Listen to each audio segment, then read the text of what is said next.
If you could turn a car into anything, what would you build? Would you build a circuit racer? Maybe a rally car?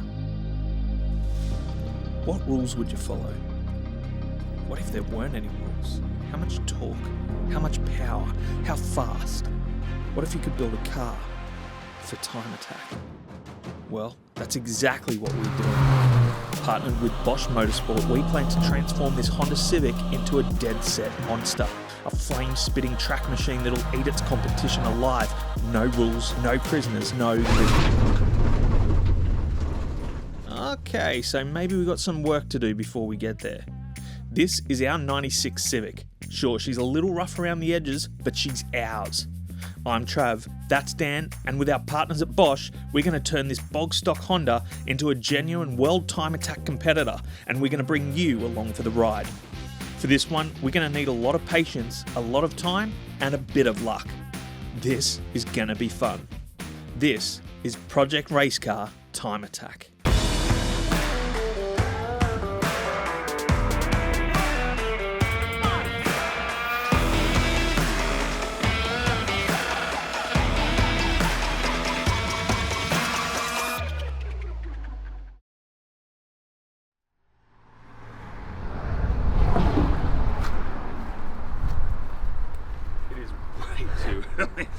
How you going, mate? Oh, mate, dude. 9 hours of driving. Yeah, yes. Get into it.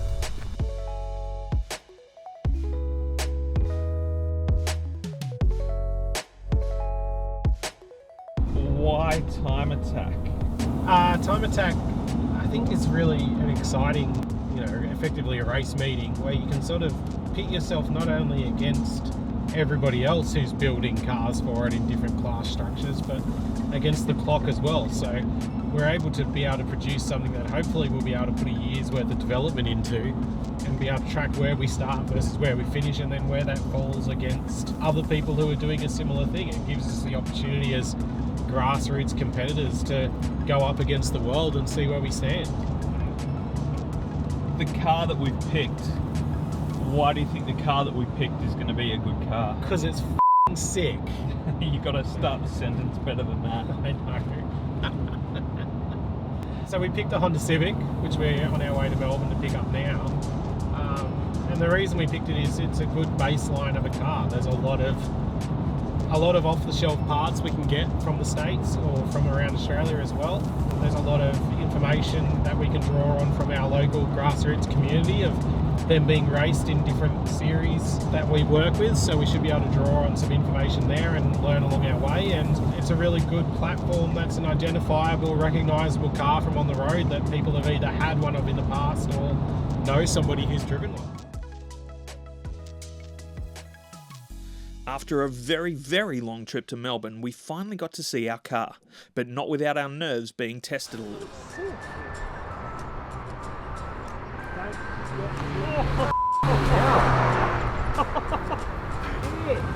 New beast.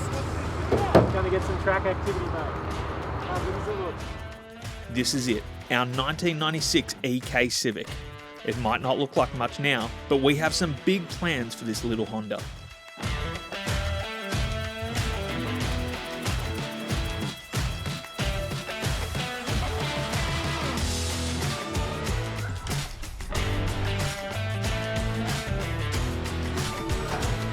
Then it was just a simple task of loading it onto the trailer and... Oh no! You can't get it out! By about 2 millimeters? Lift the side of the car. Yeah, push. Race car!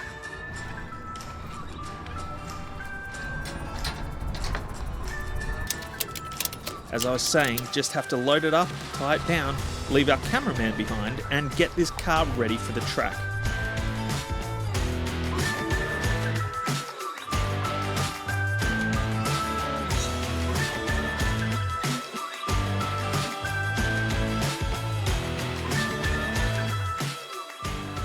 Before we could get this car on the track, we needed to have a quick check around and give it a bit of a service.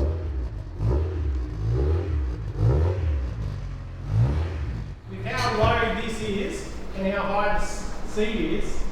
Because like if I'm sitting there, I can't, like, I'm looking at this. Yeah. Like I'm looking right here.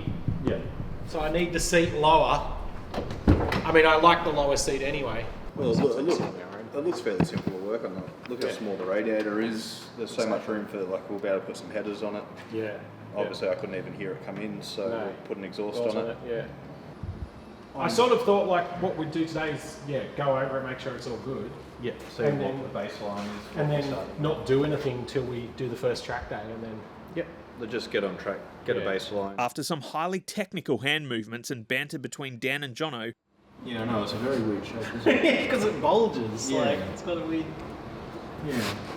What are you saying about a weird bulge? No, there's nothing wrong with a weird bulge, you know.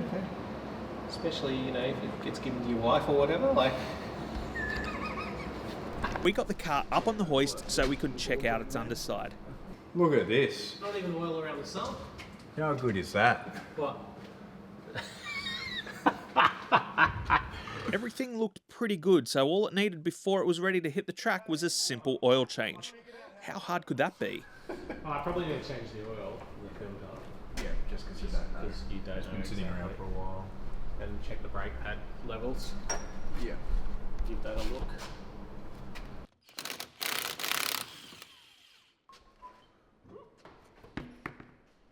She's got a wheel.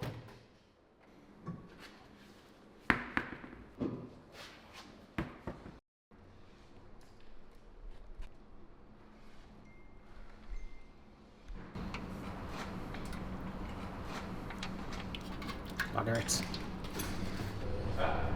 So is the filter easier from the top, do you reckon, or down? No, down. She's clean, eh? Give me the plug. Is that up enough? Give me the plug. Well,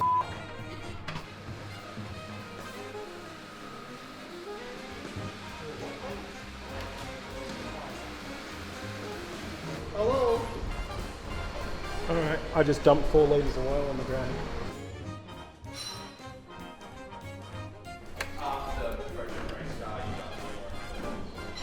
Yeah.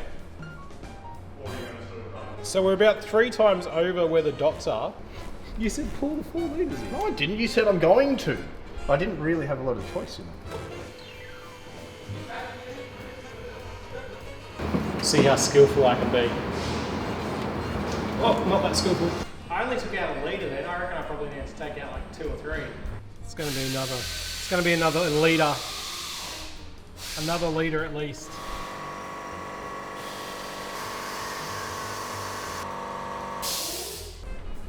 I reckon that's probably good enough. I'm glad I did that the most convenient, quickest, smoothest, efficient way you possibly can. And now I need to raise it again, pay Jono a little bit more to be able to do the sump plug up. Alright, let's go up again.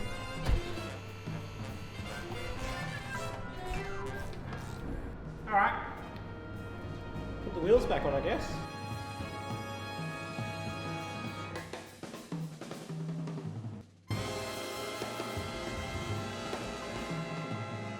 With 2 bottles worth of new oil put through the car, we were ready to take the Civic to the track for the very first time.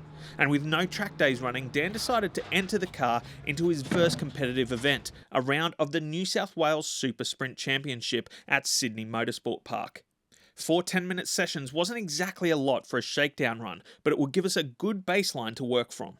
With a bit of fuel and a few last-minute checks, we could finally see what this Civic was capable of in its bog-stop form.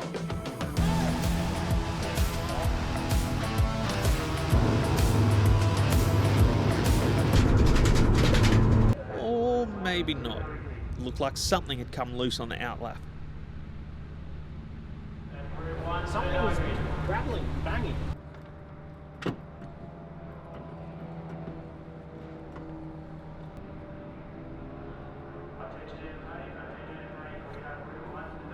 So what went bang, engine-wise, or...? No, something in the rear here. I'm just coming into turn 4 as it put the weight on it. I just heard this bang, and the whole guard was like flapping. You can't even move it. But when I looked in the mirror, I could see the guard flapping. It sounded like a tyre. But I reckon... Is it this or that? Nothing, like there's water all through the wheel arch. It's dried out now. We'll jack it up and... I reckon what it is, the fuel filler, there's a little plastic cover under it. And it looks like that's fallen. With the offending guard ripped free from the car, Dan was able to get back out in the next session and we'd finally be able to see what this car could do.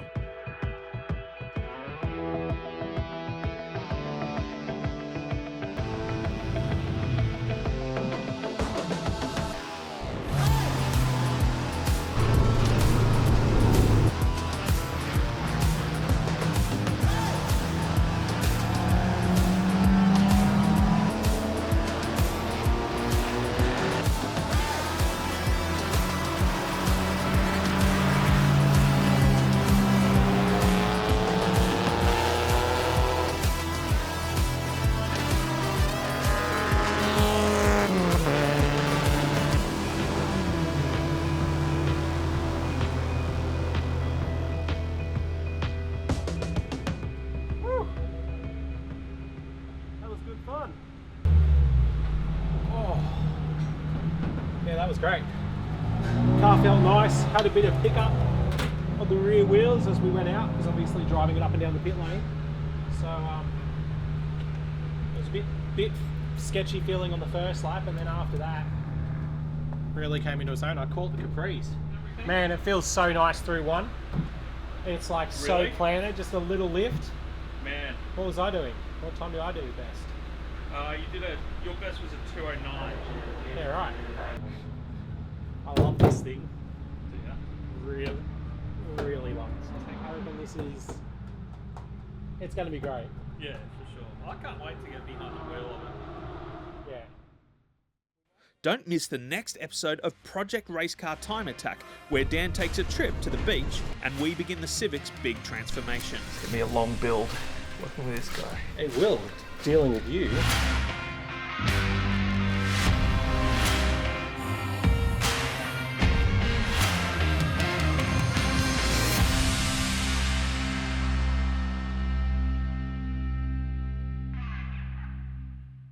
Bosch Motorsport provides technology for racing. Worldwide experience from all major categories of motorsport is in your race car when you use Bosch Motorsport components, ignition system, sensors, fuel delivery and high-end electronics. Bosch Motorsport brings race-proven quality and performance to your motorsport machine. Search for Bosch Motorsport Australia or find us at boschmotorsport.com.au. There's good, there's better, and then there's Bosch. Bosch Motorsport, when quality and performance matter.